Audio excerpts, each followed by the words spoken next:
Ceci est un livre audio autogénéré par Google. Logique sociale. Logique sociale. Collection dirigée par Bruno Pequigno. En réunissant des chercheurs, des praticiens et des essayistes, même si la dominante reste universitaire, la collection Logique sociale entend favoriser les liens entre la recherche non finalisée et l'action sociale.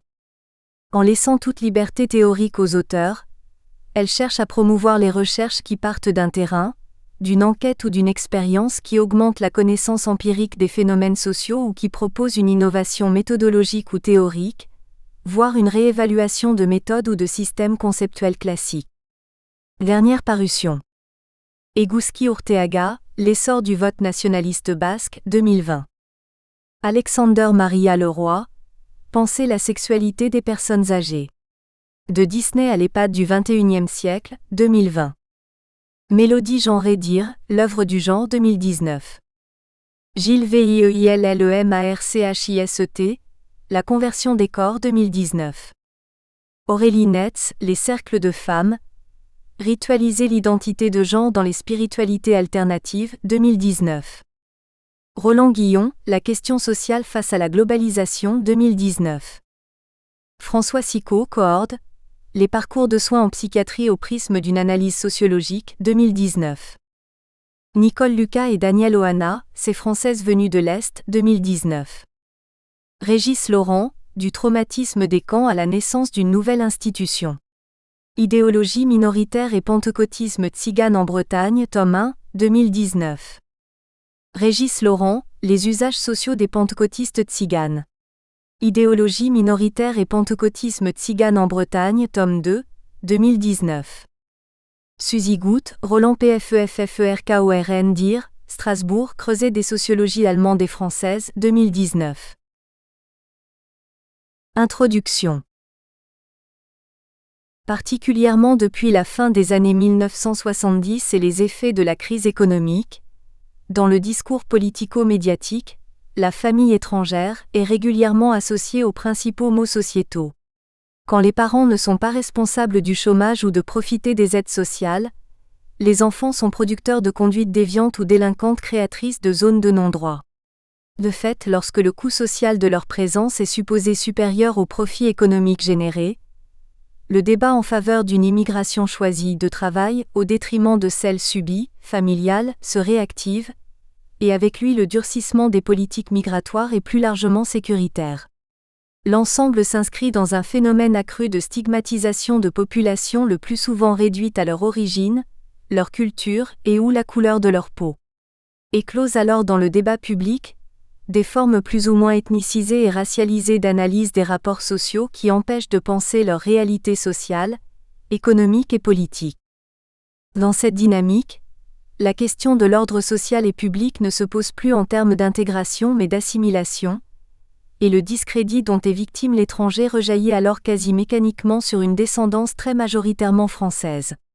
La fusion de l'étranger statutaire, qu'il soit en situation régulière ou non, avec la figure de l'étranger de l'intérieur, crée pour certains un phénomène de suspicion permanente sur la légitimité à être et à rester sur le territoire national. En fait, avec l'étranger, les causes économiques de la déréliction du lien social sont rapidement abandonnées au profit de la conjoncture et de la responsabilité individuelle. Les explosions urbaines ne sont alors plus les conséquences de la faillite des politiques de la ville ou encore de lutte contre la pauvreté, mais les révélateurs d'une absence de volonté de la part de certains individus ou communautés de faire évoluer, selon les normes dominantes, leurs conditions d'existence.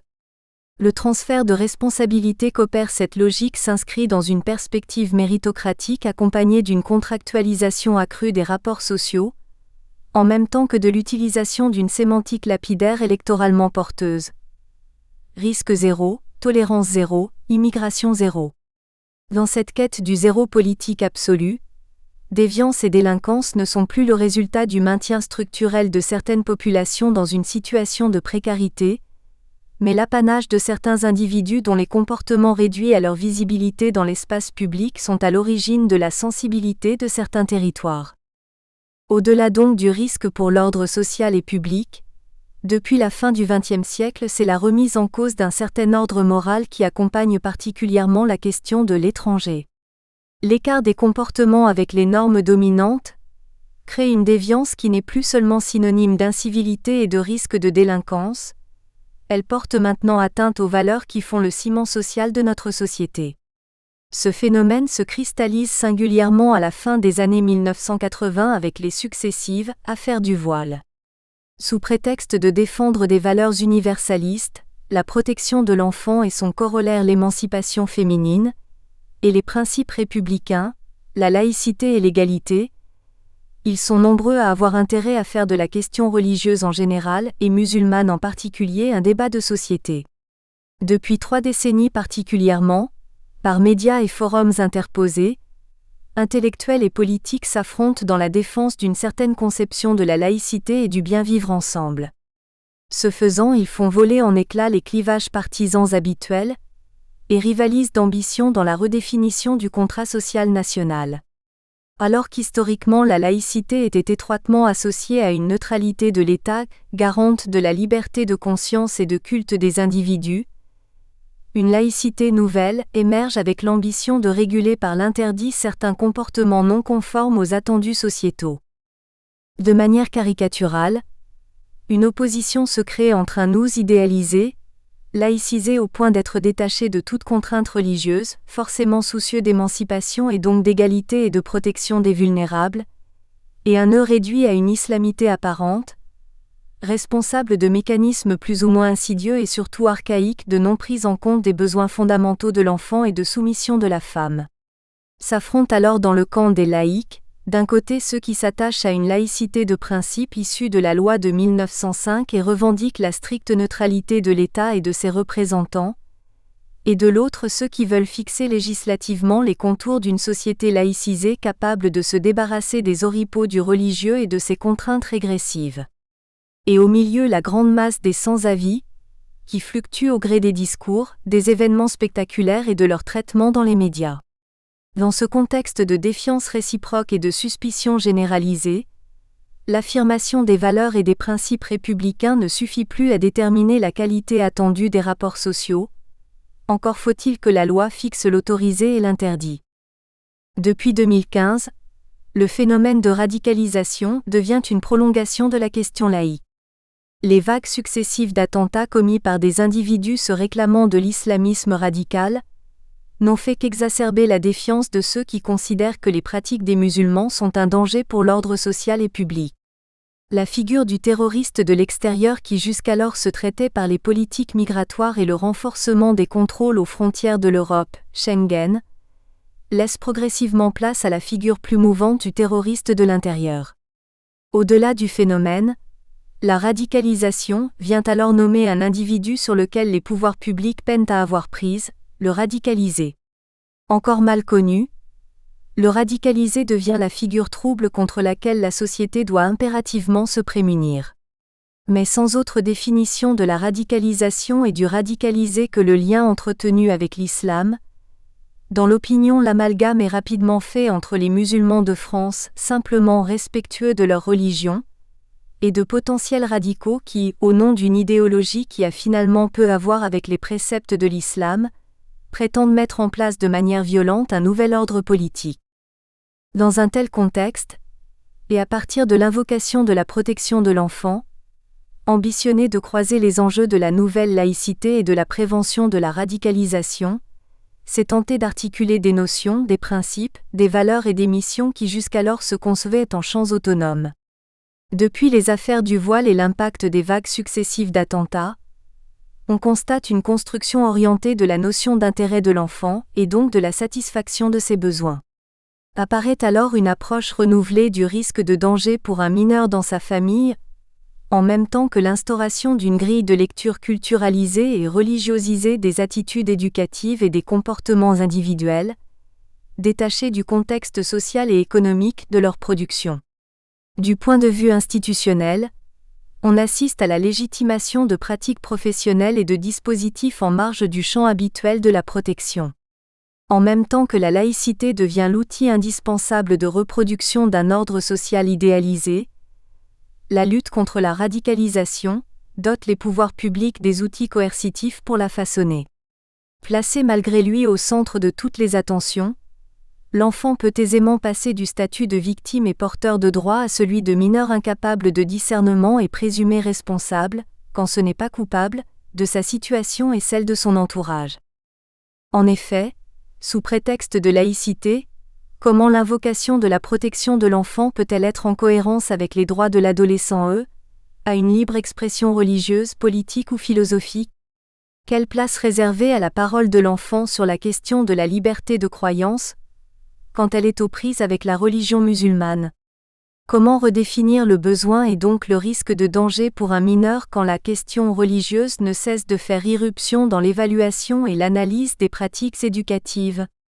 Quels incidents sont les divers interdits légaux prononcés au nom de la laïcité sur les postures professionnelles et institutionnelles, dans le champ de la protection de l'enfance? Quelle logique poursuivent les services de protection qui inscrivent leurs pratiques dans les dispositifs de lutte contre les déviances cultuelles? Quel impact cette participation a-t-elle sur les publics structurellement précarisés et les relations qu'ils entretiennent avec les pouvoirs publics? Comment les systèmes de représentation liés à l'islamisme radical influent-ils sur les pratiques professionnelles et les postures institutionnelles? Autant d'enjeux et d'articulations qu'il convient de déconstruire. Dans notre propos, il ne faut voir aucun procléricalisme ni défense d'un quelconque modèle multiculturaliste. Encore moins un soutien direct ou indirect à telle ou telle communauté d'intérêts racialisée, ou la légitimation de la lutte radicale violente comme solution politique aux actuelles difficultés sociales. À l'inverse, loin de nous l'idée de vouloir procéder à un plaidoyer anticlérical ou à une apologie de l'assimilationnisme, apanage des mouvements identitaires au relent nationaliste et souvent raciste.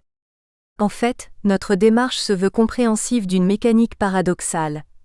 Comment l'affichage d'un universalisme à la fois soucieux de l'humain, la protection de l'enfant, et du respect des libertés individuelles, dans la limite de l'ordre public, peut-il être producteur de rapports sociaux antagoniques? Enfin, cet ouvrage ne s'appuie sur aucune enquête de terrain en particulier. Au contraire, il embrasse les principales pour livrer les enjeux qu'elle soulève et s'alimente d'observations réalisées dans le cadre de notre pratique dans le champ de l'intervention sociale et éducative. Il n'a donc nullement la prétention de clore le débat. Il soumet à la réflexion les principaux termes, parfois de manière polémique, pour mieux déconstruire les évidences rhétoriques entre défense de la laïcité, prévention de la radicalisation et protection de l'enfant. Car pour louable que soit la référence, son évocation pour lutter contre l'altération supposée du lien social n'explique pas à elle seule les velléités de régulation des comportements d'individus réduits à leur origine, leur phénotype et ou leurs croyances. Les frontières ainsi instituées fracturent alors les groupes sociaux sur une base culturalisée, au lieu d'être de rapports de classe, phénomène qui ne se justifie que par la seule référence à l'émancipation nécessaire du mineur et à l'égalité homme-femme. Comme le risque est socialement construit et dépend de la perception des acteurs, c'est-à-dire des significations et des valeurs mises en jeu dans leur appréhension des situations, sa requalification aujourd'hui en prédéterminisme religieux nuit à l'appréhension singulière des problématiques familiales et individuelles. Dans le même temps, ce prédéterminisme renvoie aux populations structurellement précarisées l'image de pouvoirs publics plus soucieux de contrôle et de coercition que d'aide et d'accompagnement. Dans une première partie, au-delà d'une approche socio-historique de la laïcité et ses principes, nous verrons comment, à travers les questions soulevées par le port du voile à l'école, la protection de l'enfant confère un socle légitime aux revendications politiques de la nouvelle laïcité. Puis nous aborderons la redéfinition qu'elle opère de l'espace public, avant de rejaillir dans le champ professionnel de l'enfance. Nous montrerons comment au départ simple principe constitutionnel, la laïcité s'impose progressivement dans la législation avec des effets particulièrement discriminants pour une population circonscrite à l'ostentation de sa religion. Puis nous mettrons en évidence comment cette transformation pourtant réalisée au nom de la satisfaction des besoins de l'enfant, s'est constituée sans sa parole et au détriment de ses droits fondamentaux. Enfin, nous analyserons l'influence de ce glissement sur les processus d'élaboration des politiques publiques en direction des dispositifs de protection de l'enfance, notamment les lieux d'accueil des mineurs. Dans une deuxième partie, nous nous attarderons plus particulièrement sur le rôle des institutions et des pouvoirs publics dans la prévention et le traitement générique de la radicalisation.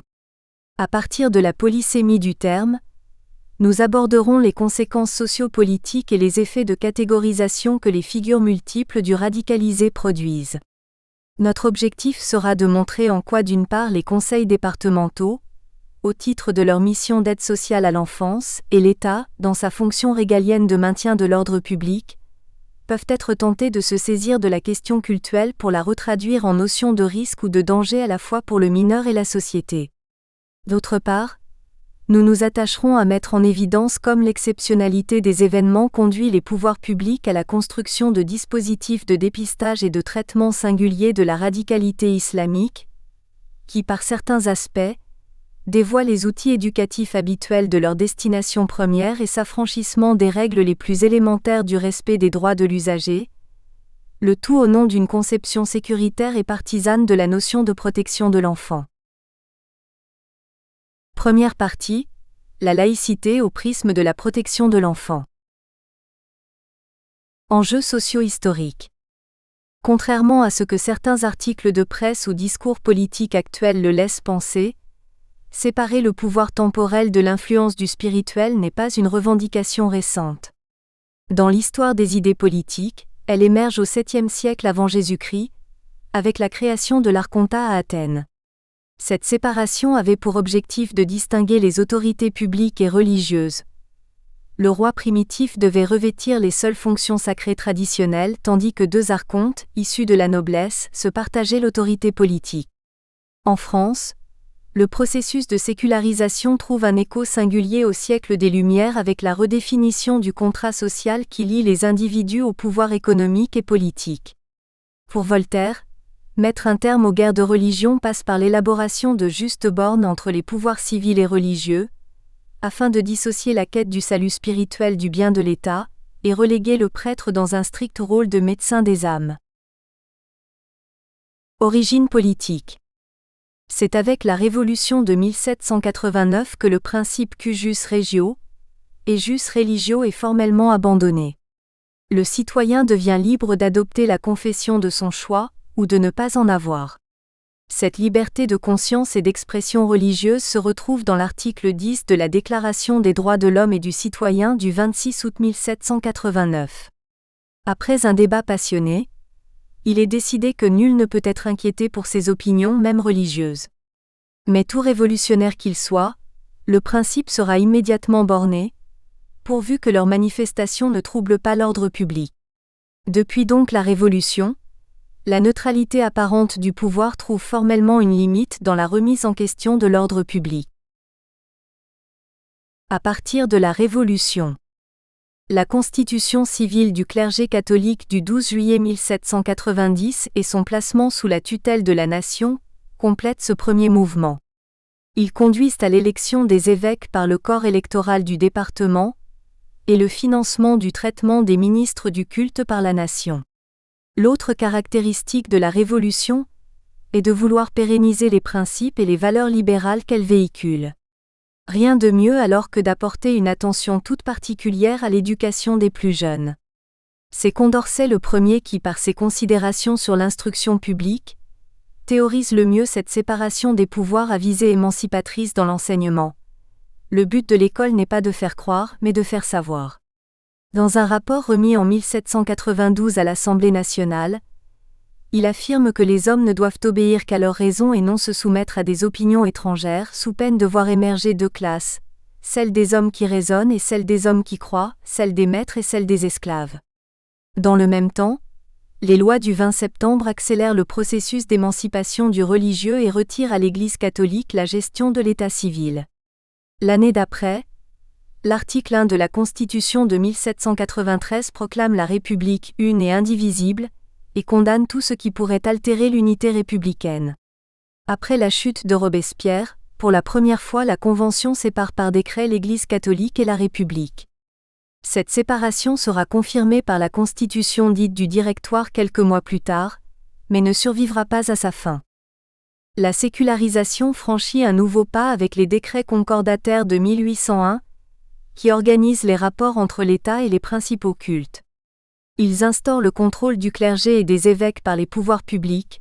Les ministres du culte, payés par l'État, obtiennent le statut de fonctionnaire. Jusqu'en 1905, le régime concordataire permet la liberté de conscience pour tous et la reconnaissance officielle des 4 principaux cultes: le catholicisme, le luthéranisme, le calvinisme et le judaïsme. Contrairement aux préconisations de Condorcet, ce statut particulier leur permet de procéder à l'enseignement de la morale à l'école.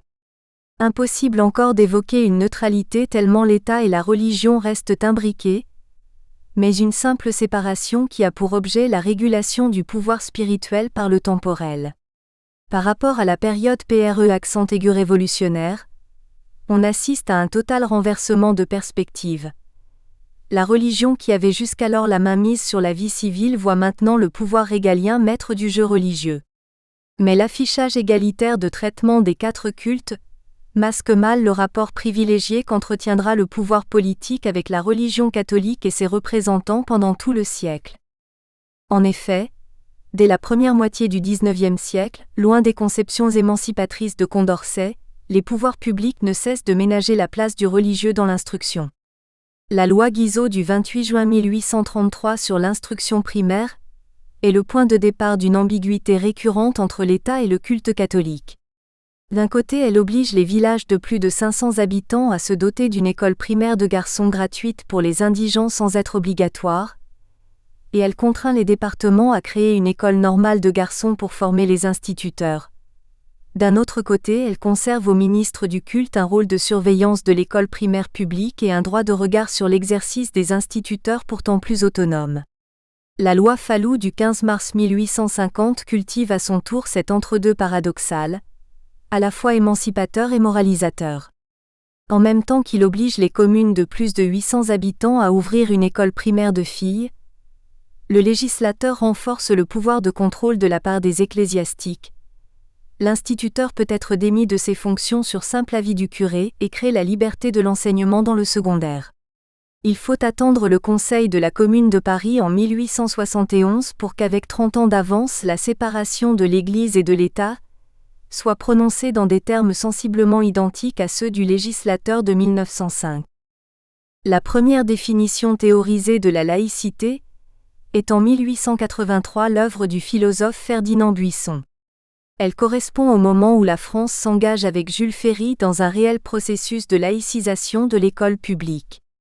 En même temps que la loi du 16 juin 1881 rend l'enseignement primaire public et gratuit, celle du 28 mars 1882 rend l'instruction obligatoire pour les garçons et les filles de 6 à 13 ans et laïcise les locaux et les programmes de l'école publique. De son côté, la loi du 30 octobre 1886 sur l'organisation de l'enseignement primaire confie l'enseignement public exclusivement à un personnel laïque, article 17. Jules Ferry synthétise l'esprit des textes dans sa lettre aux instituteurs, en appelant de ses vœux un enseignement laïque de la morale et non plus assis sur la religion. Dans l'école de Ferry, l'instruction est obligatoire, l'école publique est gratuite et laïque. Jamais le ministre n'abroge la liberté d'enseignement et le droit à une instruction à domicile. Dans un tel contexte, la laïcité devient le résultat d'un processus historique qui correspond à la sortie de la théocratie, où le collectif englobe l'individu et où le religieux imprègne l'ensemble de la vie sociale, tout en lui laissant encore sa place dans l'instruction des enfants. Car si les classes populaires intègrent majoritairement l'école de Ferry, les milieux privilégiés continuent à investir massivement l'école libre.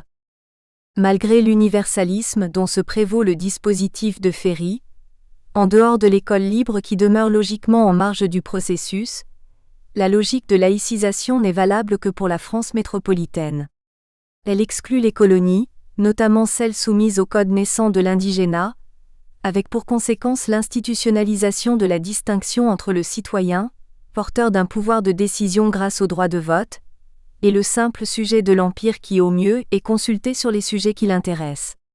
Cette conception différenciée du rapport aux politiques trouve sa légitimation dans le darwinisme social pour lequel la physiologie l'emporte sur la philosophie et la religion.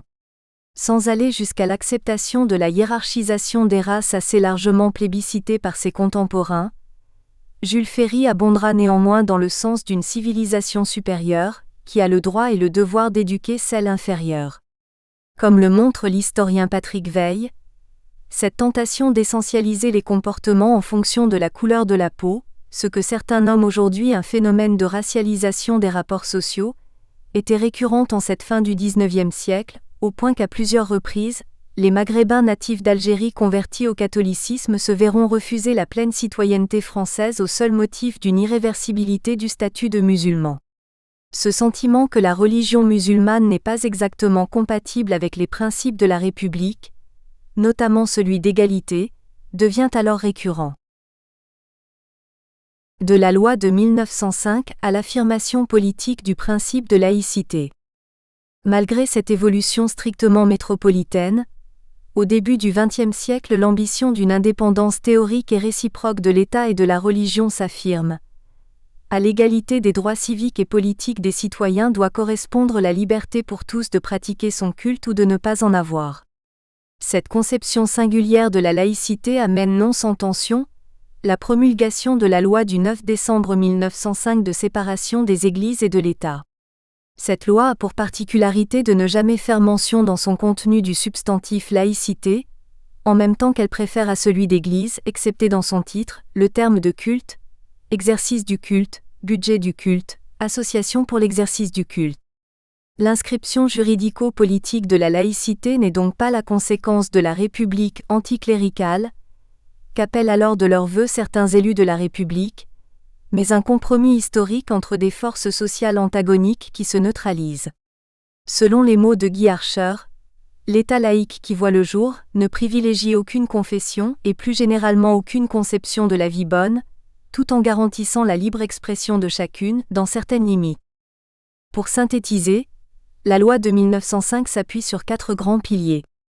Le premier est la neutralité absolue de l'État, et non sa tolérance, caractérisée par son article 2, la République ne reconnaît, ne salarie ni ne subventionne aucun culte. Le deuxième pilier est la liberté de conscience religieuse et philosophique de tous.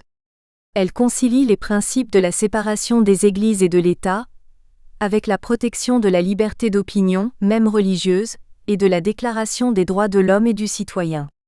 Le troisième pilier est la liberté de culte qui, au contraire du Concordat, ne distingue aucun culte en particulier et protège ceux minoritaires contre les discriminations.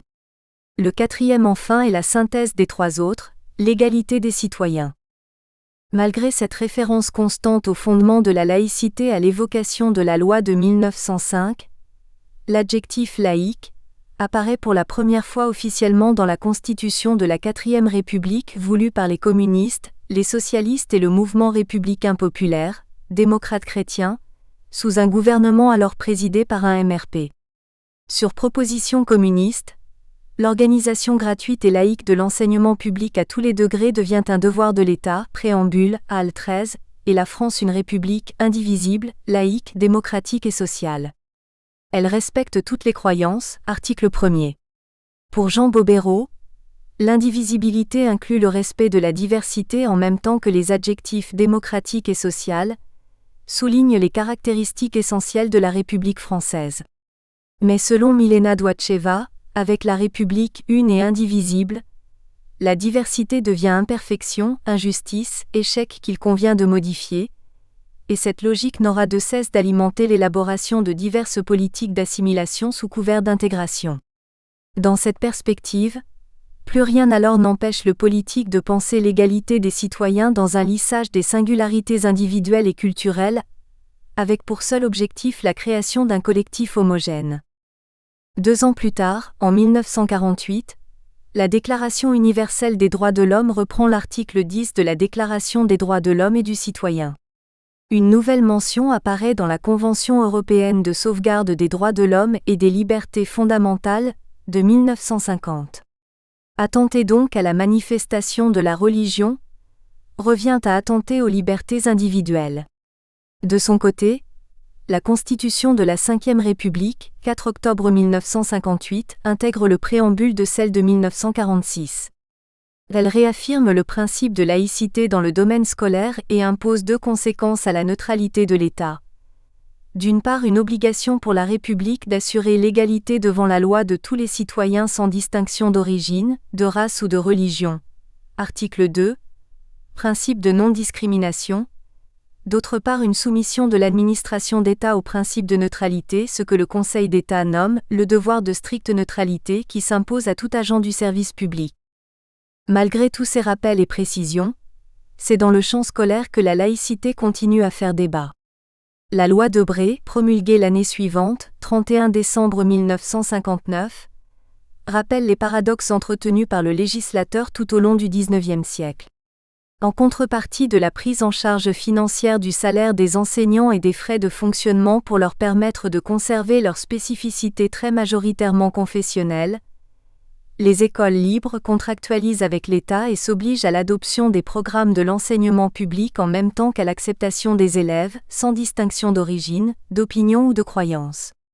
Ce qui n'empêche pas le maintien dans les écoles libres de signes ostensibles religieux et la possibilité de mettre en place des enseignements religieux en dehors du programme officiel, mais pendant le temps d'ouverture aux élèves. Enjeu actuel des définitions. Depuis la fin du XXe siècle, la laïcité est un principe qui se définit différemment selon les individus, les points de vue et les objectifs politiques de ceux qui l'imposent dans le débat public.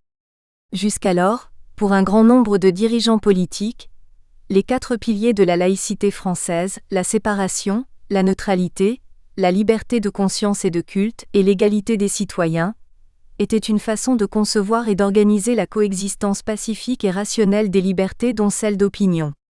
Comme l'a montré John Rawls, la règle de priorité de la liberté ne peut se limiter qu'au nom de la liberté elle-même et que son extension ne présente pas un danger pour les autres libertés. Par le prisme de la laïcité apparaissent alors 2 conceptions antagoniques d'appréhension des rapports sociaux, chacune avec l'ambition de résoudre le dilemme suivant.